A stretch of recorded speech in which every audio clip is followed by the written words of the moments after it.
Hello दोस्तों, तो बात करने वाले हम लोग 2026 सेट नंबर 1 2025 का set number 1 question answer paper. चलिए शुरू करते हैं बिना किसी देरी के। तो हमारा पहला क्वेश्चन है एक ऐसे ठोस विलयन का उदाहरण दीजिए जिनमें विलय कोई गैस हो। तो हमारा पहला आंसर जो सही होगा वो इस चार में से एक है। तो हमारा करेक्ट आंसर है तीसरा, प्लेटिनम में हाइड्रोजन का विलय। तो जलीय विलयन में द्विसंयोजी आयन के चुंबकीय आघूर्ण का मान होगा यदि इसका परमाणु क्रमांक 25 है। तो परमाणु क्रमांक 25 मैग्नीज का होता है, तो इसका म्यू बराबर होता है √n ब्रैकेट में फिर n+2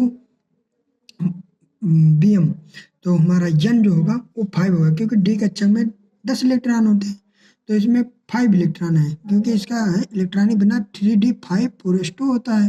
तो 3d5 में n होगा जो डी कक्षक में 5 इलेक्ट्रॉन कम है इसमें। अगर कक्षक क्योंकि डी कक्षक में 5 ऑर्बिटल होते हैं, 5 ऑर्बिटल होते हैं, 5 ऑर्बिटल में 2 इलेक्ट्रॉन होंगे, 5 दूनी 10 इलेक्ट्रॉन चाहिए, तो इसमें 5 ही है। तो जो कि कक्षक पूर्ण नहीं है तो इसमें इलेक्ट्रॉनों की कमी है 5, तो जो n होगा वो 5 हो जाएगा।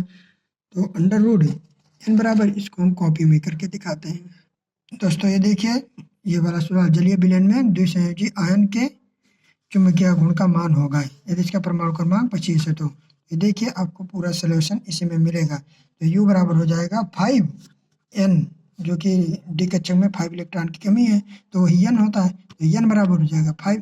तो U बराबर होगा √n के जगह पे 5, फिर ब्रैकेट में n+2 है तो 5+2 हो जाएगा, तो ये पहले जुड़ जाएगा तो हो जाएगा 7, फिर ब्रैकेट से जब बाहर आएगा तो गुणे में हो जाएगा, तो 5 × 7 तो ये √35 हो जाएगा। तो U बराबर जब इसका वर्गमूल करेंगे तो आएगा 5.92 Bm।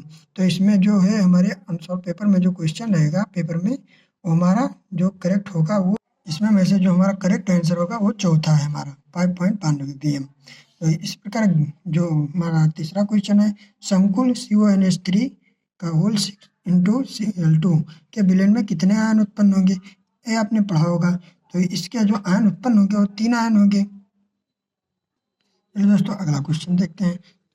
अभिकर्मक जो एसीटोन और बेल्जियल्डिहाइड दोनों से क्रिया नहीं करता है, तो जो दोनों से क्रिया नहीं करता है वो फेहलिंग विलयन कहलाता है। क्रिग्नार्ड अभिकर्मक भी करता है, फेनिल हाइड्रोजन भी करता है, सोडियम हाइड्रोजन सल्फाइड भी करता है। तो इसमें वैसे फेहलिंग विलयन नहीं करता है। तो इस प्रकार अंगा वाला हमारा क्वेश्चन है 5 नंबर वाला, सबसे मीठा शुगर होगा तो ग्लूकोज, लैक्टोज, सुक्रोज, तो हमारा सबसे मीठा शुगर फ्रैक्टोज होगा।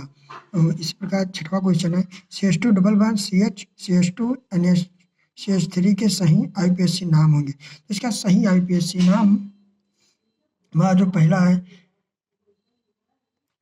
एलाइल मेथिल एमीन, की दूसरा है 1-amine-4 पेंटीन, तीसरा है 4 एमिनो पेंट -इन, और चौथा है N मेथिल प्रोप्टोइन एक एमीन। तो हमारा जो कि ये चौथा ही सही होगा, N मेथिल 2 प्रोइन। तो ये दूसरा का है 5 ग्राम एथेनोइक अम्ल में CH3COH के 150 ग्राम बेंजीन में विलयन की मोललता की गणना कीजिए। मोललता का सूत्र आप लोगों को पता होगा, नहीं पता है तो चलिए इसका सॉल्यूशन कॉपी में देखते हैं, बनी रहिए।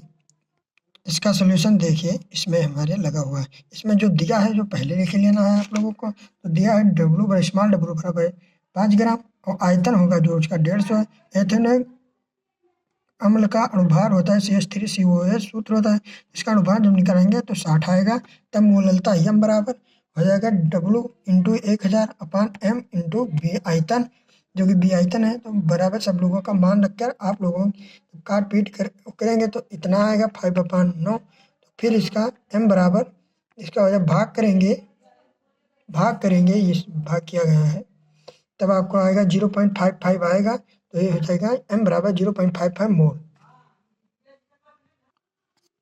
ताप बढ़ाने पर गैसों की द्रव में विलेयता में हमेशा कमी आने की प्रवृत्ति क्यों होती है। तो इसमें ताप बढ़ाने पर हमेशा गैसों की द्रव में विलेयता में हमेशा कमी आने की प्रवृत्ति क्यों होती है, क्योंकि तापमान बढ़ाने पर गैसों की द्रवों में विलेयता में कमी आती है, क्योंकि यह एक ऊष्माक्षेपी प्रक्रिया है और गैस के अणुओं की गतिज ऊर्जा बढ़ जाती है।